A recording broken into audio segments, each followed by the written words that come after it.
Bueno, vamos a ir comenzando. Bienvenidos, ante todo. Gracias por haberse anotado en este nuevo webinar y estar presentes. Mi nombre es Esteban Ferriol, yo soy gerente comercial de la empresa Nuthost. Acá hay muchos clientes, pero para aquellos que no nos conocen, somos una empresa de web hosting. Damos servicios de alojamiento web, reseller, cloud, VPS, servidores dedicados, entre otros servicios. Este año impulsamos una serie de webinars que van con el objetivo de acercar el conocimiento a empresas y emprendedores, y en esta oportunidad, a través de Alexis Soco, licenciado en Comunicación y Marketing, vamos a estar viendo una temática bastante desconocida, pero muy interesante, que es neuromarketing.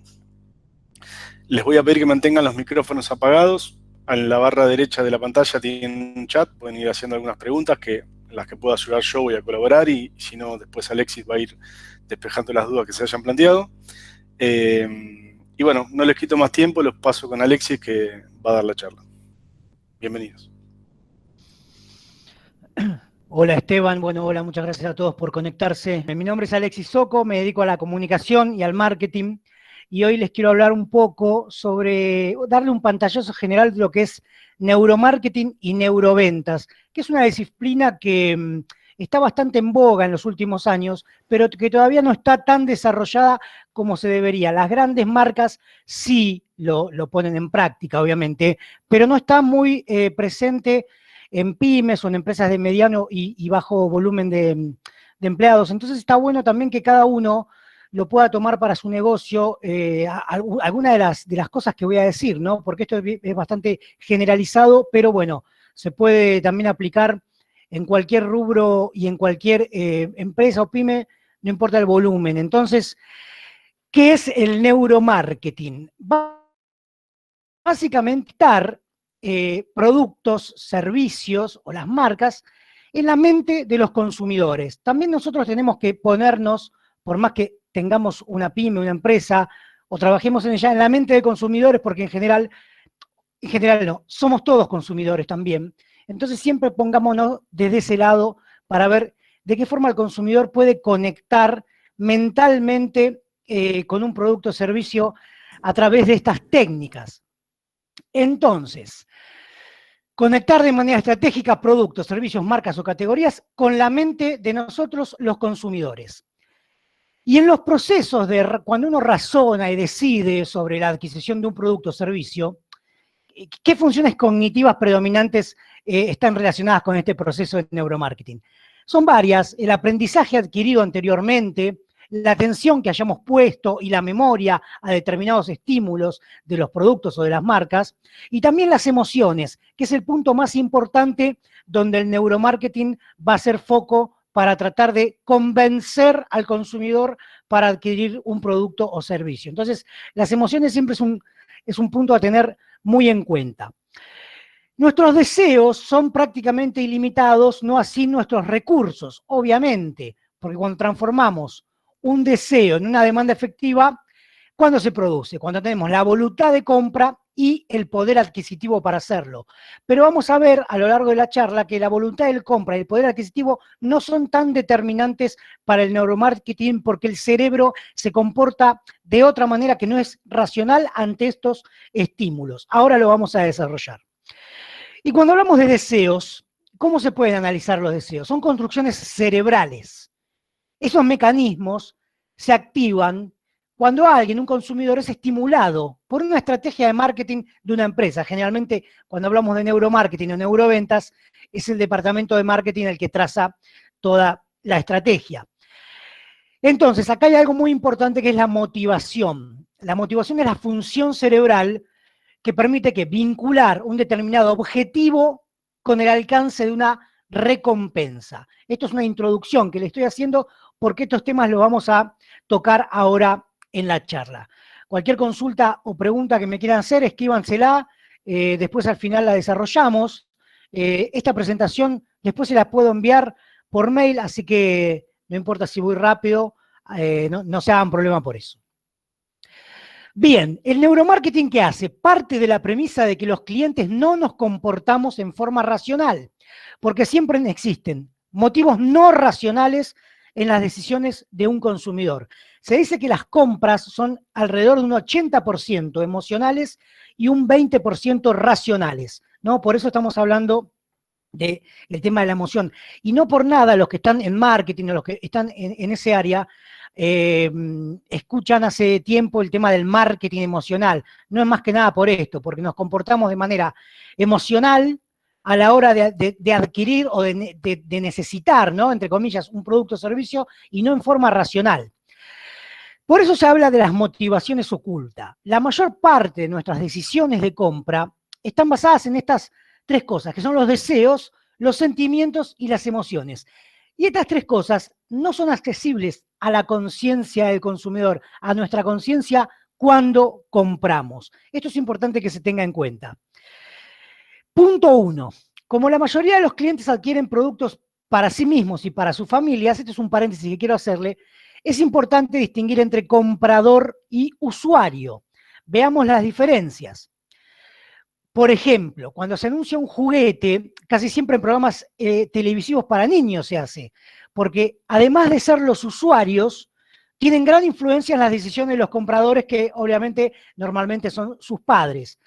Pero en redes sociales, por ejemplo, donde los niños, tal vez por una cuestión de edad, no están, los juguetes se anuncian y se comunican para los padres, ¿no? Entonces, acá hay que ver muy bien también el tipo de canal que se usa. En un dibujito animado, generalmente el mensaje va destinado directamente al niño, que es el que consume el dibujito animado. En redes sociales, tal vez el ejemplo del juguete, hablamos de que el mensaje tiene que ir dirigido al padre.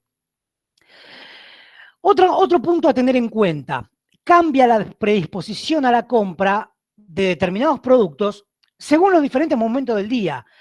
Por ejemplo, al amanecer los niveles de serotonina son muy elevados. Ahí se los puse. ¿Qué es la serotonina? Es una sustancia química que transmite mensajes entre células nerviosas y que coloquialmente se lo conoce como la hormona de la felicidad, ¿no? Entonces, ¿qué queremos decir con esto? Que a la mañana no sentimos necesidad de comer un helado o un plato de ravioles, pero cuando pasa el día y los niveles de esta sustancia comienzan a disminuir, se produce un brusco descenso y ahí se incrementa la atracción a otros productos, generalmente hacia alimentos ricos en carbohidratos, dulces o harinas.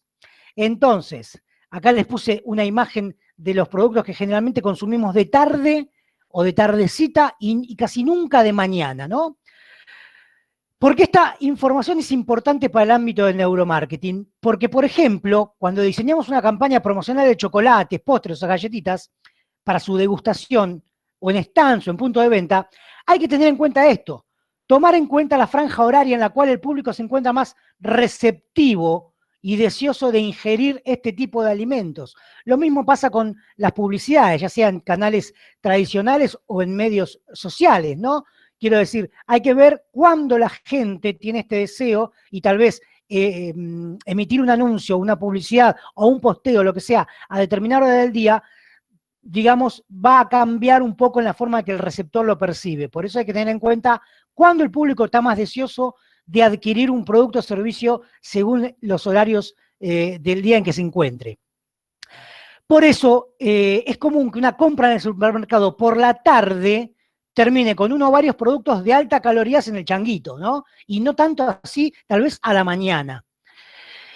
Otro punto a tener en cuenta. El comportamiento de compra de una mujer no es idéntico al de un hombre. Por eso se dice, y con toda razón, que nunca tenemos que venderle lo mismo a un hombre o a una mujer, aunque sea el mismo producto o servicio. Tenemos que cambiar el discurso porque hay diferencias estructurales entre los cerebros masculinos y femeninos. Entonces, el ejemplo, digamos, ¿cuál es? Las mujeres tienden a utilizar los dos hemisferios cerebrales, el derecho y el izquierdo. El izquierdo es el racional, el derecho es el más creativo o emocional. Mientras que los hombres utilizan solo el más adecuado, es decir, las mujeres tienen una visión más amplia de una situación determinada y los hombres una visión más focalizada. Esto antropológicamente se cree que proviene de cuando, de la prehistoria, cuando el hombre era cazador y tenía que estar con una mira buscando la presa y tenía una visión muy focalizada porque estaba buscando la presa, ¿no? En cambio, las mujeres tienen una visión más amplia porque se quedaban en la caverna cuidando a las crías ante posibles peligros externos. Entonces tenían que vigilar todo el panorama. Se cree que por eso el hombre tiene una visión mucho más focalizada y la mujer una visión más amplia y que proviene de esto, ¿no? Del cuidado en ese momento de las crías en una caverna o en un lugar determinado, ya les digo, cuando el hombre recién comenzaba su accionar en el mundo. El cerebro femenino tiene mayor facilidad para integrar pensamientos que vinculan diferentes elementos entre sí. Como ejemplo, las distintas marcas y beneficios que cada una de ellas ofrece para satisfacer una necesidad determinada. El ejemplo que les pongo es, obviamente, muchos productos femeninos, pero en general el hombre, cuando va a buscar un shampoo, ni siquiera lee cuáles los componentes que tiene, si tiene queratina, si tiene aloe vera, etcétera, agarra la marca que más o menos siempre viene usando. La mujer es mucho más abarcativa en estos lados y se fija muchísimo más los detalles. Entonces siempre los mensajes para una mujer tienen que incluir mucho más detalles que en general cuando van dirigidos a un hombre que directamente es más, digamos, se fija en una cosa determinada y si le gustó la quiere y si no, no se enrosca tanto, digamos, en ver esos detalles. Y todo lo que estamos hablando sirve para qué. Hay algo que se llama posicionamiento. El posicionamiento es algo que está en la cabeza de las personas. El posicionamiento de un producto solo existe en el cerebro del cliente, es decir, el producto solo existe en nuestro cerebro. Y no depende este posicionamiento de una marca en nuestro cerebro del diseño o de la estrategia de marketing que se incorpora, sino que depende de sistemas de percepción que tenemos, de la información almacenada en la memoria, esto que le decía de la atención y la memoria al principio, y de la propia experiencia que tenemos como consumidor a través de los años, ¿no? Pero siempre es importante tener en cuenta que el producto tal vez no va a ser lo que nosotros queremos que se refleje en la mente de las personas, sino que va a ser lo que ellas podemos ir hacia un lado y mostrar determinadas características, ¿no? Determinadas personalidades de marca, pero siempre el resultado final de esto lo va a tener la otra persona, el cliente, el consumidor, etc. En cuanto al precio, ¿por qué un precio es aceptado mientras que otro es rechazado? O porque también podemos preguntarnos por qué un precio es percibido como justo y otro como injusto. Muchas veces esto lo tenemos incorporado cuando hacemos compras y vemos los precios.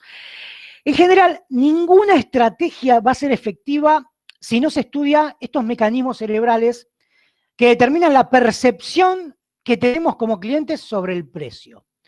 Entonces, la conexión entre un producto y el precio va a depender de lo que cada cliente percibe, como el valor que el producto le proporciona. No es tanto el número en dinero, sino el valor que el producto le proporciona. Y él puede gastar mucho más de lo que tal vez el producto lo vale. Y cuando el valor percibido no justifica el precio, nadie lo compra. Entonces, ¿cuál es la técnica aquí que tenemos que apelar? Entrar en el inconsciente de las personas y muchas veces estos valores relacionados con los beneficios se hacen mediante metáforas que apelan ¿qué? Al mundo sensorial, al mundo emocional del cliente, de todos nosotros. Y se penetra con mayor profundidad en este mundo en aspectos metaconscientes, que como les decía, no son los racionales. Y los metaconscientes o los inconscientes o los emocionales son los que desencadenan la mayor parte de las decisiones de compra. Y en las promesas de marca, porque esto se llama en marketing promesas de marca, generalmente hay 7 metáforas esenciales o 7 grandes modos de ver estas cuestiones. Estas grandes metáforas esenciales pueden ser resumidas en estas, ahora vamos a ver cada una.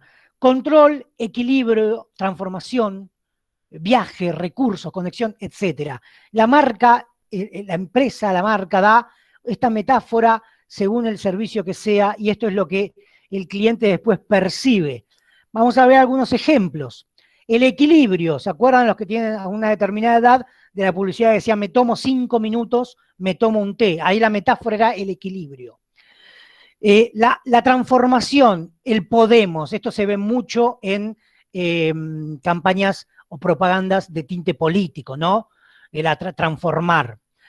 Cuando apelamos a la metáfora del viaje, son metas futuras que siempre nos ponemos, ¿no? Siempre apelamos al futuro.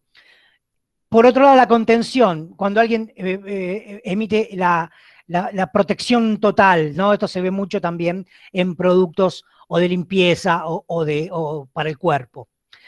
Otra metáfora es la conexión, esto de pertenecer tiene sus privilegios, que también era el eslogan de una conocida marca. Recursos, reponemos los recursos minerales de tu cuerpo, por ejemplo, eso es otra de las explicaciones a esta metáfora. Y también el control, protección profunda para el cabello. Estos son ejemplos, también ustedes seguramente pueden encontrar o pueden pensar varios que les vengan a la mente, porque en general no sale mucho más de estas 7 grandes metáforas, cualquier eslogan o cualquier mensaje comunicacional que nos venda una marca. Y también es importante tener en cuenta que los adultos tendemos a privilegiar aquellas marcas que nos hicieron felices en nuestra infancia y adolescencia. Y por eso hoy, en los últimos años, hay un revival de todas marcas que tal vez quebraron y no existen más y que vuelven a reflotarse y que el público que las consumió de chico siente una tendencia a volcarse a ellas por esto, ¿no? Porque hay un plus emocional, ¿no? Y el sacrificio monetario pasa a un segundo plano. Hay muchísimas marcas de los 70 y 80 que volvieron y seguramente cada vez que pasen los años volverán a alguna de las 90 que ya no existen más. Bien, en el caso del producto, se debe lograr que sea percibido como ¿qué? Satisfactor de necesidades y generador de recompensas. Esto es muy importante que se tenga en cuenta. Y en el caso del precio, generar esa imagen positiva de ese gasto, inversión o coste monetario que va a afrontar el cliente, ¿no? Porque como vimos que cuando el valor percibido no se justifica, nadie va a comprar ese producto. ¿Y es tan importante el producto en sí mismo? No, generalmente no es lo que importa el producto, sino el simbolismo, lo que simboliza, lo que significa en la mente de las personas. Porque el ser humano necesita creer, y esto es algo intrínseco a todos los seres humanos. Y en general, los productos son más o menos genéricos, no hay mucha diferencia entre uno y otro, en la misma gama hablo, ¿no? Y lo que prevalece más que nada es el simbolismo, que después es lo que se va a penetrar en la mente del consumidor. Entonces, como ven, es todo emocional y no tanto racional. Y acá, en el neuromarketing, tiene que ver mucho lo que llamamos percepción. ¿Qué es la percepción? El proceso por el cual el cerebro experimenta el mundo exterior utilizando los sentidos, los 5 sentidos, ¿no? Que es una información que se conoce como estímulos. Y usamos la vista, el oído, el tacto, el olfato y el gusto para entender el mundo. Esto desde que nacemos, sobre todo desde los bebés con el tacto hasta que vamos creciendo. Pero esta información de los sentidos, los 5 sentidos, es esencial para que nosotros entendamos el mundo. Y vamos a ver ejemplos asociados, ¿no?, al marketing. El color rojo, por ejemplo, está asociado comúnmente con sensación de peligro, error. Cuando los maestros corrigían con lapicera roja era porque estaba desaprobado, las luces de los semáforos que te indican que tenés que parar. El rojo es un color que tiene esa carga. El verde, en cambio, está asociado con lo positivo, con la naturaleza, tiene otro significado. Lo vamos a ver ahora cuáles son los significados más adelante de los colores para que veamos cada cual cómo lo determina el cerebro. Otra de las cosas es el olfato en los temas de percepción. Y, por ejemplo, el olor a limón aumenta las ventas en restaurantes de mariscos, así como el olor a pasto o a tierra, cerca de lácteos de supermercados, pueden aumentar ese tipo de ventas porque ¿qué es lo que percibe el cerebro? Que son alimentos frescos, ¿no? Cuando entramos a un restaurante de mariscos, el olor a limón nos da una sensación de que es algo fresco. Por el contrario, si es un olor a fritura, no nos va a dar esa sensación. Entonces, hay que tener también en cuenta que por el olfato uno tiende a decidirse o no. Otro ejemplo del olfato, en Starbucks, la cadena esta multinacional de café, no les permiten a los empleados usar perfumes para que no interfiera con el aroma del café que ellos quieren emanarle dentro del establecimiento, ¿no? Y esto es importante también tenerlo en cuenta porque son todas estrategias de marketing que tal vez no la percibimos, pero que están muy bien estudiadas. Y además, volviendo al tema de la diferencia entre hombres y mujeres, las mujeres tienen narices mucho más sensibles que los hombres y les resulta mucho más fácil poner palabras a lo que huelen. Por eso, en general, el aroma para una mujer es esencial a la hora de decidirse por adquirir algo, sobre todo cuando entra a una tienda, ¿no? Por ejemplo, o cuando tiene una cita con un caballero, también por ahí es importante que huela bien la persona. Eso también tenemos que tener en cuenta en el plano personal. Bien, y entonces del neuromarketing vamos a lo mismo que son las neuroventas. La neuroventa básicamente es la misma corriente del neuromarketing y explica varias cosas. Lo que veníamos diciendo, que un producto es una construcción cerebral porque es el cerebro del cliente. Y al igual que el producto, una marca es lo que los clientes perciben que es. Y esta percepción, como dijimos, se relaciona con la personalidad que la marca le otorga a su producto. Entonces ahí se va a incorporar inconscientemente en nuestro cerebro y vamos a posicionar esa marca en nuestra mente y tal vez no sea lo mismo para todas las personas, lo cual hasta es lógico porque somos todos diferentes. El hemisferio derecho del cerebro trabaja con tres aspectos. El conceptual, la marca es un concepto, el del valor, la marca es un valor, y el de la emoción, la marca es más emoción que razón. Entonces, en general, el hemisferio derecho del cerebro, que es el que decide la compra, es el emocional, trabaja con estos tres aspectos con una marca, ¿no? Conceptual, valor y emoción. Cuando se buscan los valores relacionados con los beneficios de un producto o servicio mediante metáforas, que es lo que hablábamos de estas 7 grandes promesas de marca o metáforas, estamos apelando a nuestro mundo sensorial, al mundo sensorial del cliente. Y entonces, volvemos a repetir, se puede penetrar con mayor profundidad en estos aspectos metaconscientes, que son los que desencadenan la mayor parte de decisiones de compra. Pero cuando elegimos, obviamente, no siempre lo hacemos objetivamente porque estamos eligiendo en forma emocional. Y hay un ejemplo interesante también que tiene que ver con el tema monetario. Frente al consumo hay un componente de gran influencia que es la aversión a la pérdida. ¿Qué significa esto? Que una persona, un individuo, prefiere no perder 1.000 pesos antes que ganar 1.000 pesos o 100 pesos. Prefiere no perder 100 pesos antes que ganarlos. ¿Cómo se explica esto? Por ejemplo, a una persona le resulta más fácil pagar 1.500 pesos por algo que esperaba que costase 100 pesos menos, 1.400. Es decir, pensamos que costaba 1.400, pero bueno, llegamos a 1.500, no nos importa tanto. Pero pagar 100 por algo que creíamos gratuitos, aunque el monto de la pérdida en ambos casos sea el mismo, no lo hace, porque tiene una aversión a la pérdida. Si nosotros decimos que algo es gratuito y después decimos, mirá, es gratuito, pero te cuesta 100, ya el cerebro se predispone negativamente.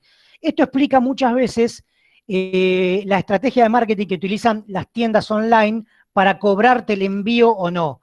Entonces, generalmente suben un poquito el precio y te dicen cuesta 6.000 y el envío es gratis y lo percibimos positivamente. Si nos dirían cuesta 5.500 y el envío sale 500, aunque sean 6.000 en total, lo vamos a percibir de otra manera. Esto es, el cerebro funciona de esta manera.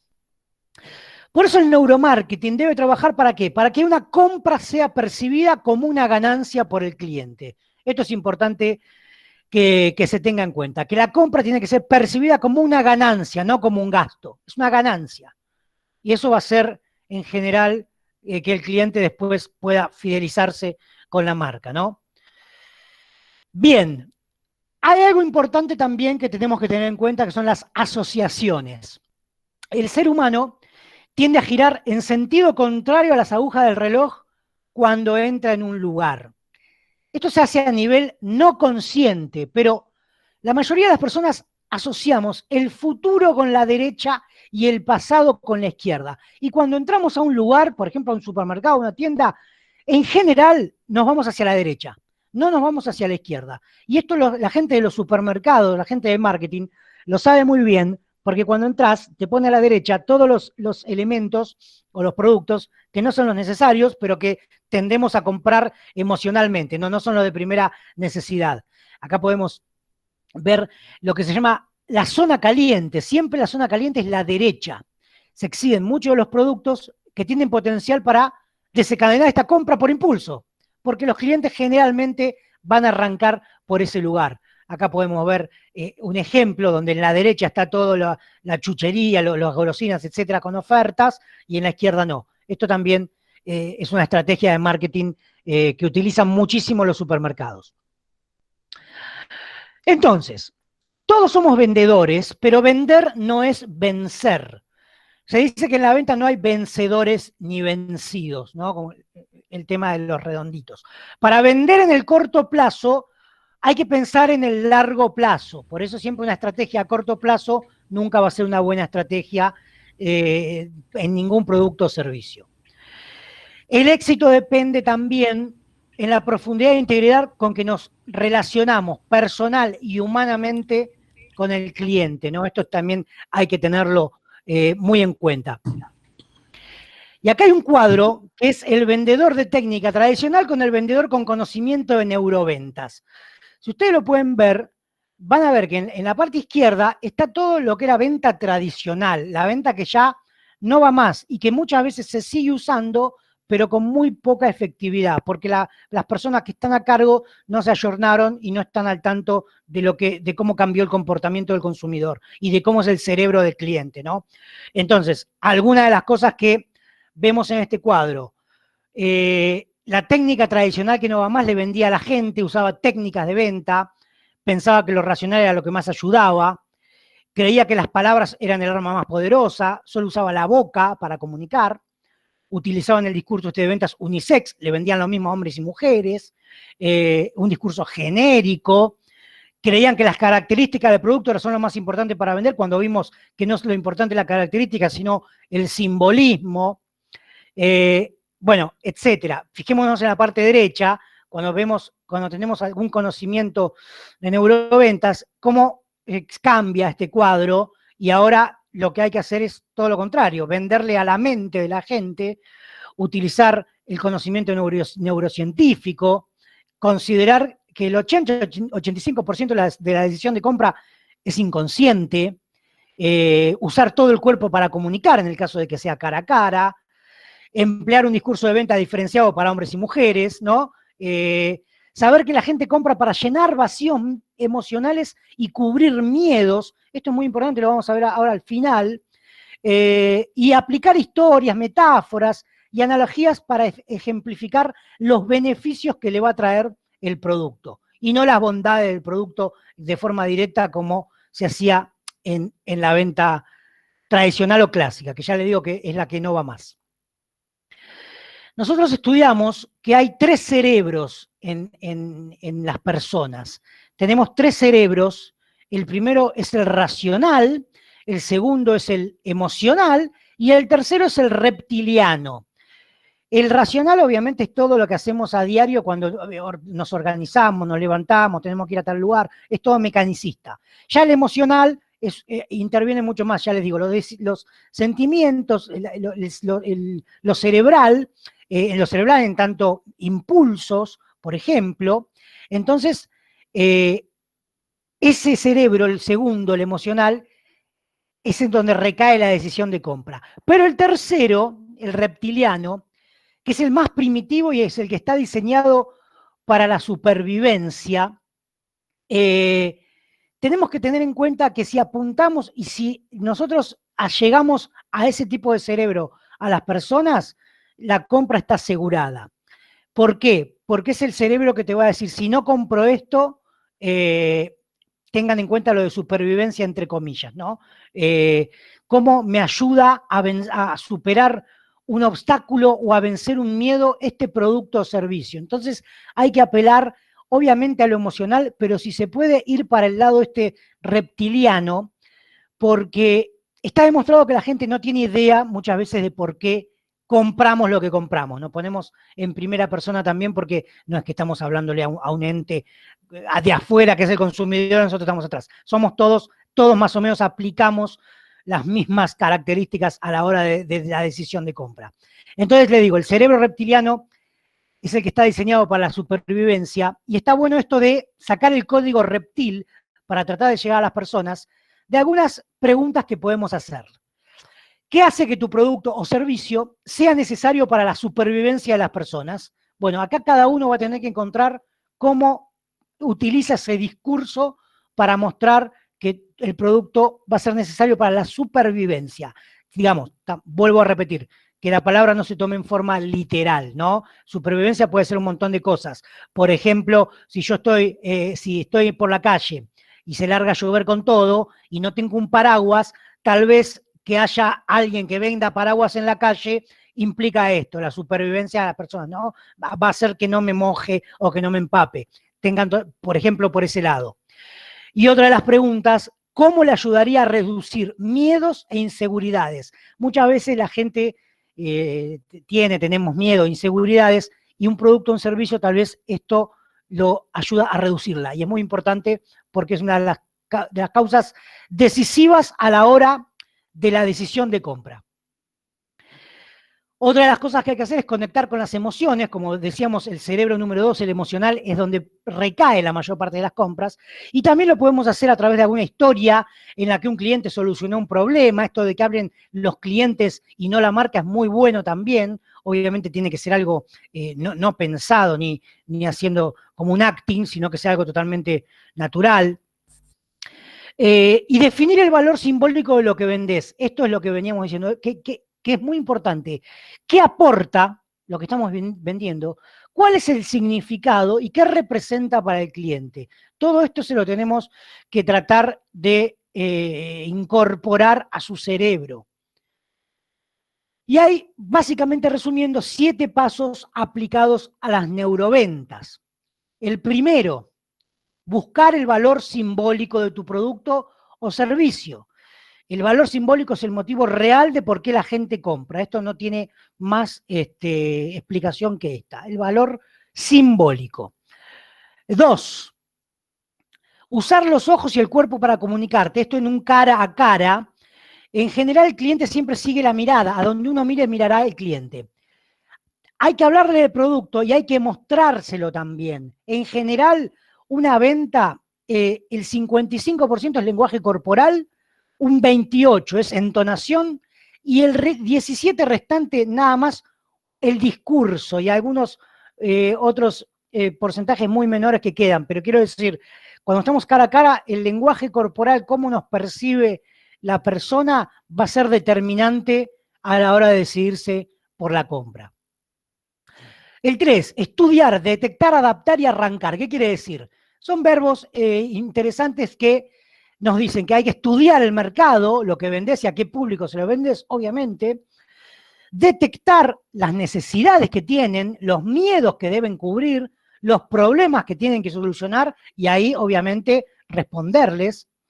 Adaptar el producto para las personas a quienes vamos a vender. Esto de adaptar tiene que ver muy bien con el ejemplo que vimos de adaptárselo al hombre y a la mujer, digamos, no vendérselo en forma igualitaria.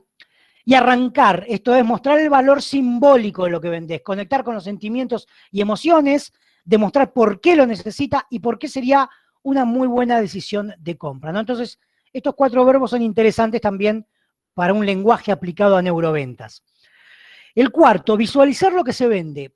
Podemos ilustrar en una situación en la que el cliente con tu producto o servicio obtiene lo que veníamos diciendo, un beneficio, soluciona un problema o cubre un miedo. Entonces cada uno acá después va a tener que pensar de qué manera lo puede aplicar, ¿no?, a su proyecto, a su empresa, a su emprendimiento, donde lo quieran aplicar.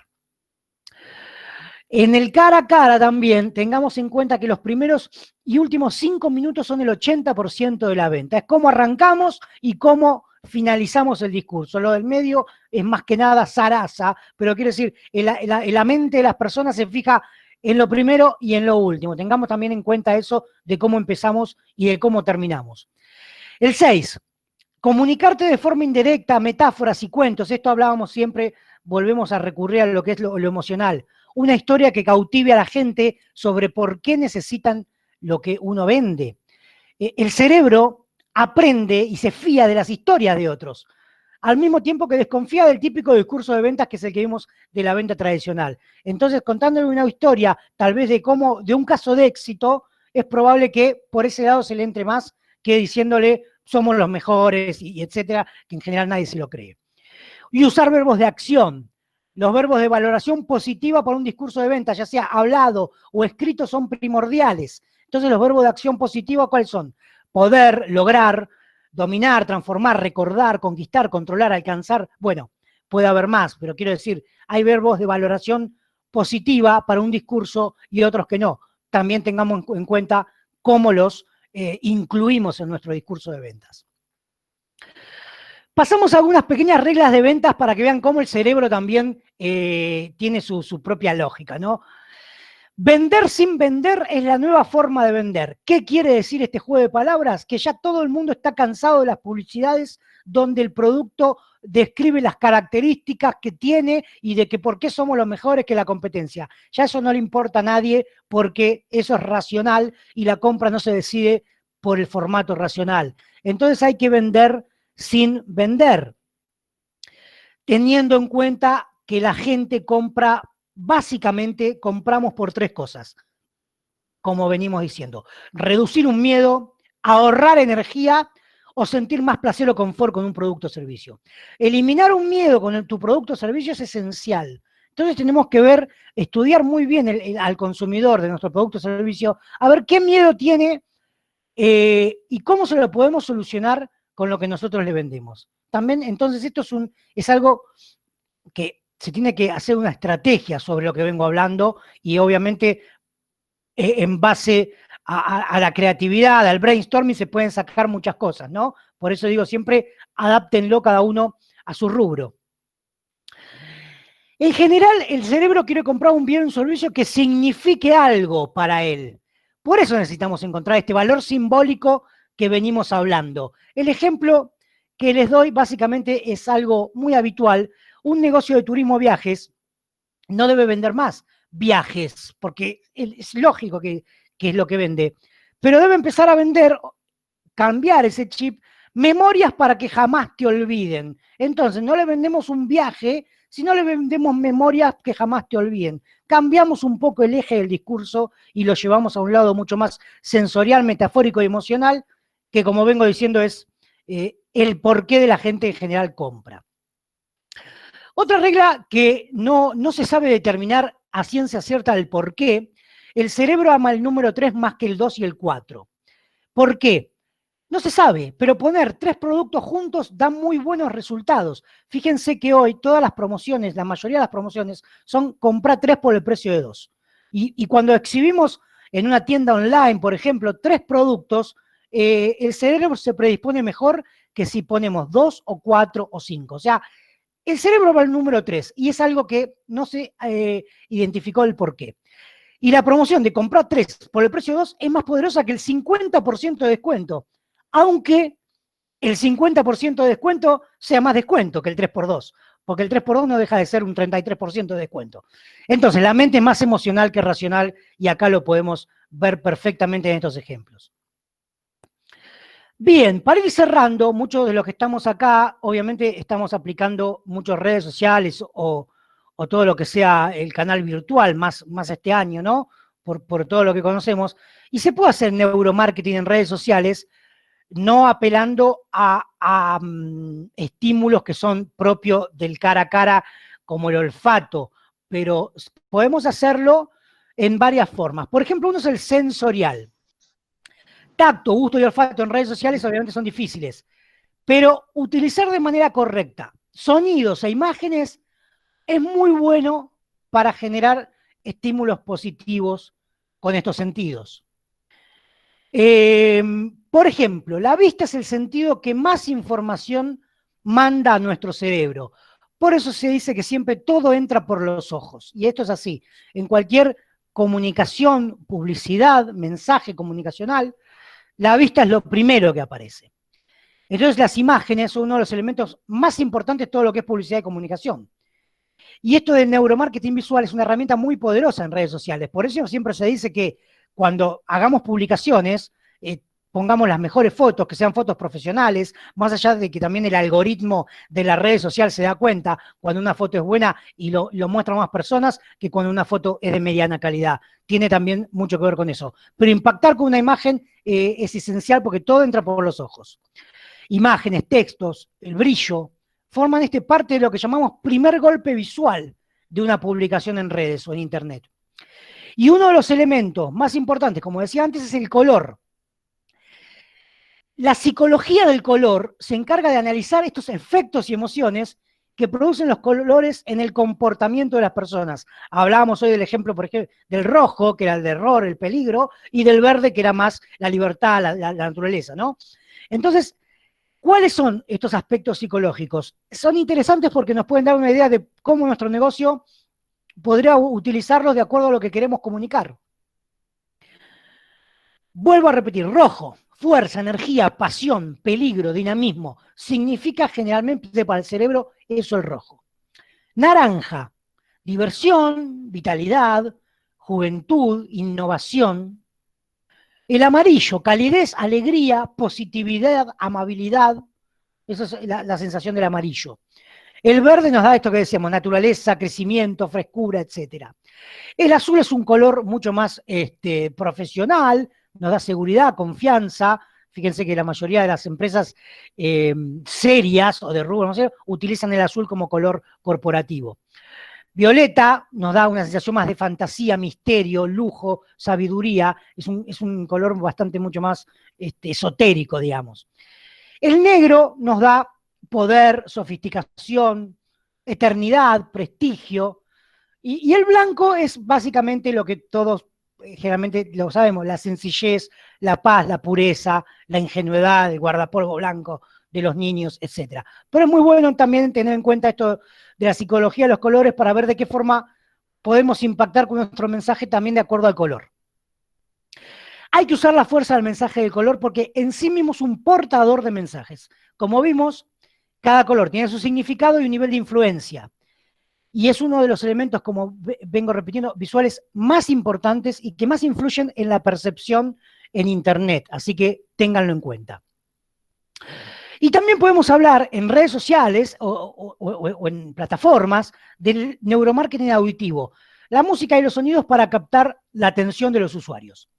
Entonces, es fundamental estudiar bien cuál es nuestro público objetivo y saber si brindamos un mensaje que tiene música, cuál van a ser el tipo de música que más le pueda llegar a agradar, ¿no? Si es estamos vendiéndolo algo a adolescentes, le metemos música clásica, yo creo que no, la cosa no va a estar bien compuesta. Entonces, en nuestra marca tenemos que asociarla sobre todo, primero a la música que nosotros creemos que lo determina, y segundo al gusto del target que nosotros apuntamos. Y después tenemos también el neuromarketing emocional, que cómo se determina en lo que son redes sociales o plataformas. Son estímulos que generan sentimientos que pueden ser algunos, miedo, estrés, nostalgia o felicidad. Entonces, apelamos a lo emocional también en ese ámbito. Por ejemplo, veamos estos ejemplos de campañas. Las campañas de tránsito son las campañas que hacen la concientización, ¿no?, de imágenes de accidentes reales. Generan miedo y angustia a todo aquel que las ve, porque es lo que quieren lograr. Generarnos miedo y angustia por no usar el cinturón o por ir más veloz que lo que se determina, etc. Entonces, ¿qué quieren generarnos? Miedo y angustia. Las compañías de seguros, por otro lado, siempre logran ponernos en el peor de los casos porque nos generan preocupación para así contratar nuestros servicios. Lo que nos quieren decir es que cuidado que mañana se te va a incendiar la casa. O sea, nos generan preocupación y eso es lo que quieren lograr. Por otro lado, grandes multinacionales que apelan a otro tipo de emociones como felicidad o sentimiento de unión familiar como Coca-Cola, McDonald's, son los número uno de aportar estas marcas, ¿no?, estos sentimientos o emociones en todas sus publicaciones. Entonces, esto tiene también mucho que ver con lo que querramos nosotros mostrarle a la gente, porque también depende del producto o servicio. Por mostrarle miedo y angustia es probable que la campaña sea exitosa, y por una empresa de seguros que le haga generar preocupación, seguramente puede ser exitosa porque más gente lo va a contratar. Entonces, hay que ver el ámbito donde uno se mueve. Y las historias, esto que está tan de moda hoy, que es el contenido efímero, las stories, ¿no? De Instagram, de Facebook, ahora también LinkedIn, si alguno lo usa, incorporó historias que se van en 24 horas. ¿Cuál es el éxito? Que son publicaciones cotidianas y que más que nada son fugaces, están ambientadas con otros seres humanos y no son ensayadas. ¿Cuál es la diferencia entre una historia y una publicación en redes sociales?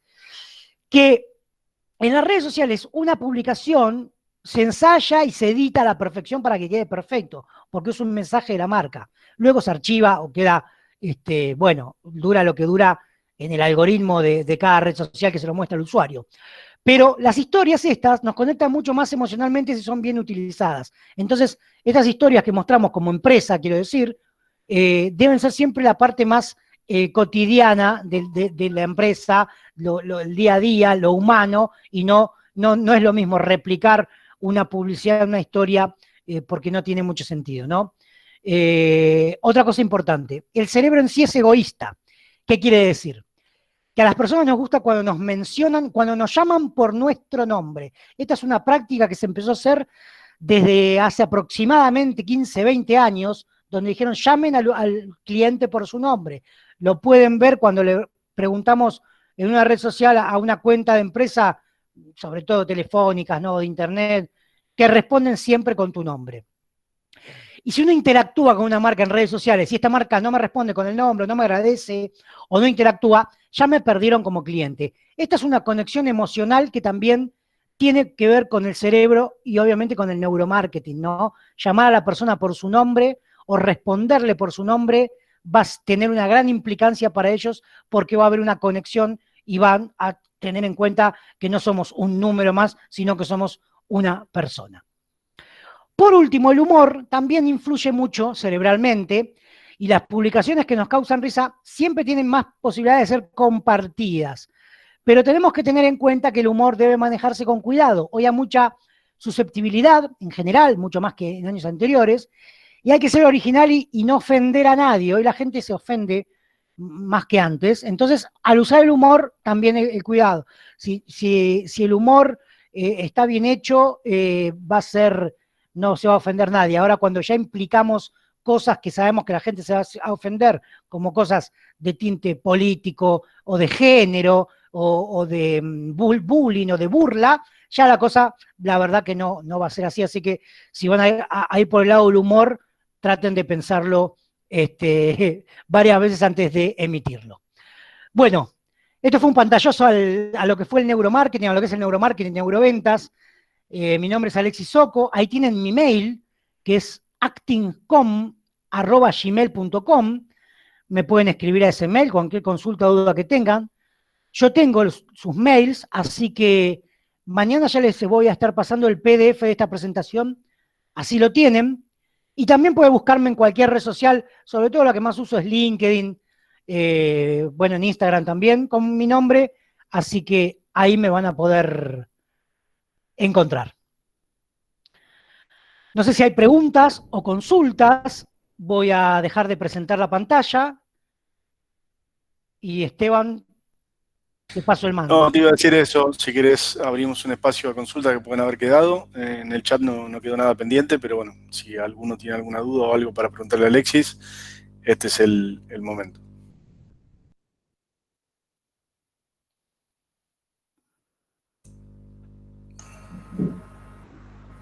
No sé si se puede hablar. Sí. Vale. Me pareció excelente. Yo no soy comerciante.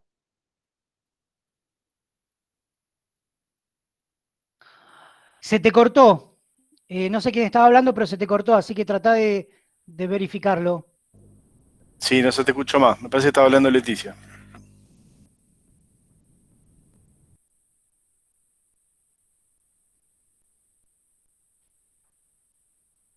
No se le escuchó. Hay un par de... No. volvemos ahora, Leticia, cuando quieras arrancar, lo hacemos. Preguntan, Carlos, estrategia de identidad de marca para agencia de publicidad en cuanto a manejo de la comunicación gráfica. para segmentar. No entiendo en sí cuál es la pregunta. Si está Carlos ahí, si quiere hablarlo, porque en forma escrita no le leí, no le entendí. Hola, ¿se escucha? Sí. ¿Cómo andás, Alexis? No, me refiero específicamente a cómo segmentar un servicio de publicidad en cuanto a la difusión para captar clientes. Por ejemplo, una estrategia de un cliente que tenga materia prima o productos ya finales de comestibles, si tiene una diferencia estratégica en cuanto a un cliente que tiene tecnología. Pero digo, yo sé que las diferencias existen, pero si hay tácticas ya pautadas o contenido que vos puedas bajar, links o recomendaciones para poder potenciar un poco más el mensaje, ¿no? O informarme de cosas nuevas, de nuevas estrategias. Yo sí, generalmente uso las que adquirí hasta hoy, lo que no sé si hay estrategias de neuromarketing que rompan el paradigma establecido. Eso. Sí, obviamente que las hay, lo que te voy a, para no hacértela así larga y no entrar en algo que tal vez sea más que lleve más tiempo charlar, les voy a pasar un video de uno de los no es fundador porque el neuromarketing o psicología del consumidor hace muchos años que está, pero fue la persona que lo popularizó en toda Latinoamérica, que es un mexicano, que se llama Jürgen Klarik, y hay una conferencia de él de 1 hora y pico que les va a gustar mucho porque muestra ejemplo por ejemplo cómo utilizamos la vista, el olfato en todos los mensajes publicitarios. Así que, además del PDF, les voy a pasar eso porque van a tener una muy buena descripción de todo lo que el cerebro, digamos, capta a la hora cuando le emiten un mensaje. Así que eso yo creo que te va a dejar mucho más en claro la pregunta. Genial. Pero obviamente hay mucho material, lo pueden googlear, pero ese video les va a resultar muy interesante. Bueno, buenísimo, gracias. No, nada, Cecilia me dice, como comunicadores, ¿qué tips podrías dar para no saturar en info las redes, ya que hay mucha oferta de información dando vuelta y el público se cansa? Básicamente no vender, como decíamos, lo mejor en las redes sociales es comunicar valor, consejos, guías, que nos tomen como expertos en nuestra área, obviar los mensajes promocionales y ponernos como si fuésemos un experto que le está hablando a un público que no conoce el ámbito. Eso nos va a dar un posicionamiento en el consumidor mucho más efectivo y va a hacer que lo perciba mucho más positivamente que otra marca que solo le está rompiendo con el mensaje no publicitario todo el tiempo, que obviamente es la venta tradicional y ya no va más, cansa y no tiene resultados.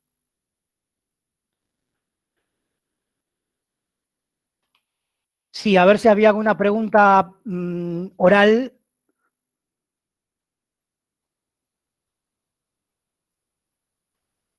Ahí les pongo el nombre de la persona esta en el chat que me lo pidieron. Bien, Leticia, creo que vos estabas haciendo una consulta y se te cortó y volviste.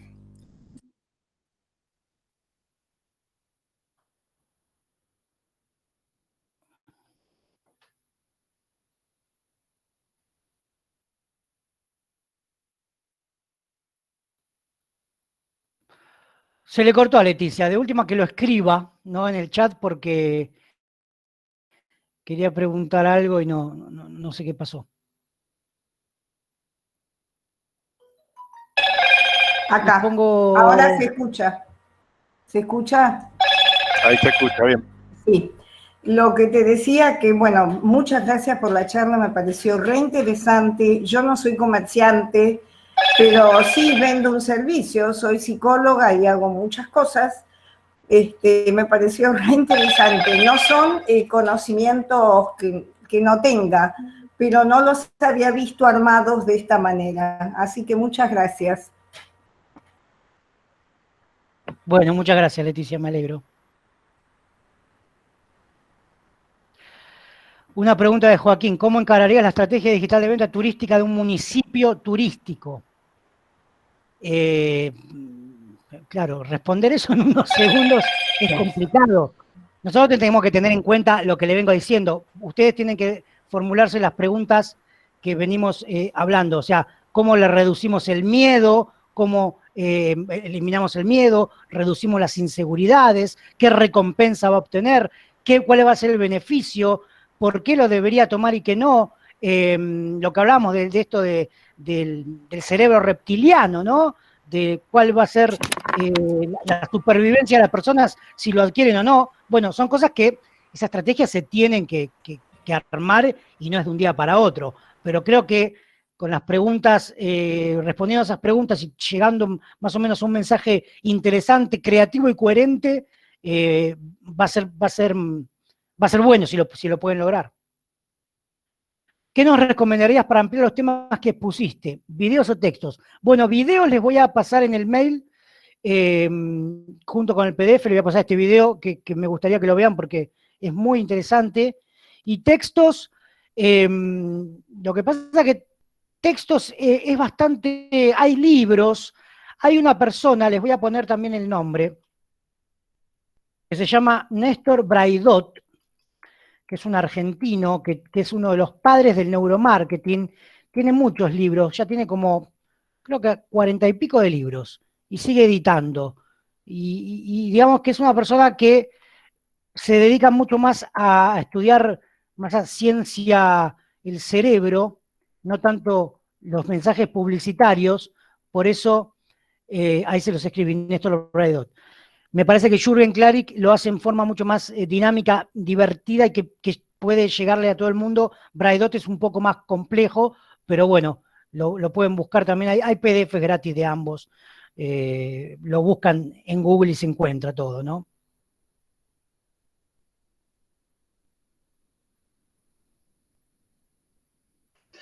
¿Qué tal? Buenas tardes, Alexis. Mi nombre es Carlos. ¿Me escuchás? Hola, Carlos, sí. Te hago una consulta.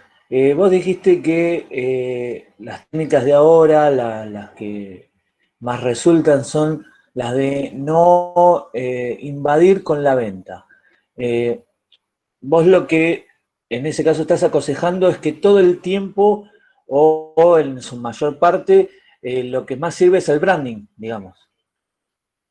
El branding sirve, pero no todo el tiempo, sino también encontrar el simbolismo, como decíamos en la marca, que refleja en la mente de la persona tu producto o servicio, qué querés que refleje, y todo lo que venimos hablando también de cómo llegarle o cómo tratar de que la persona lo adquiera mucho más fácilmente el servicio y no mostrándole esto de las características que, como venimos diciendo, son la parte más antigua o clásica que ya no surgen efecto, ¿no? Entonces, si apelamos a lo que es emoción en base al texto, a la imagen, al sonido, no sé cuál es tu producto, tu área, ¿no? Pero quiero decir, se puede lograr mucho más que mostrando todo el tiempo las características. Bien, muchas gracias. Nada.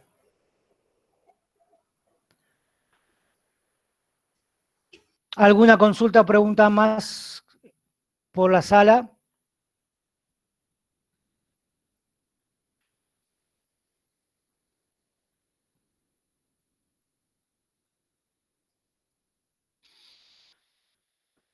Bueno, Esteban, parece que no hay más. Bueno, gracias a los que escriben por el chat.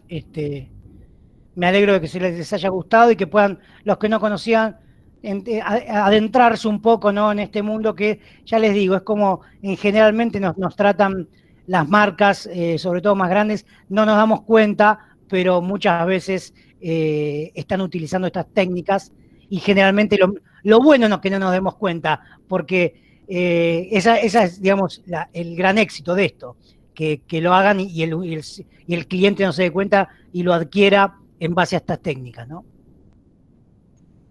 Bueno, Alexis, muchas gracias. Muy interesante, la verdad, la temática.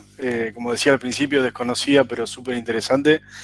Seguramente más de uno nos vamos a quedar con repensar un poco cómo estamos comunicando nuestros productos, nuestros servicios. Y bueno, les aviso también que la charla que fue grabada la vamos a publicar en redes. Después les vamos a pasar el link como para que la puedan volver a revisar las veces que quieran o la puedan compartir. Así que bueno, muchísimas gracias por haber estado y los esperamos en el siguiente webinar.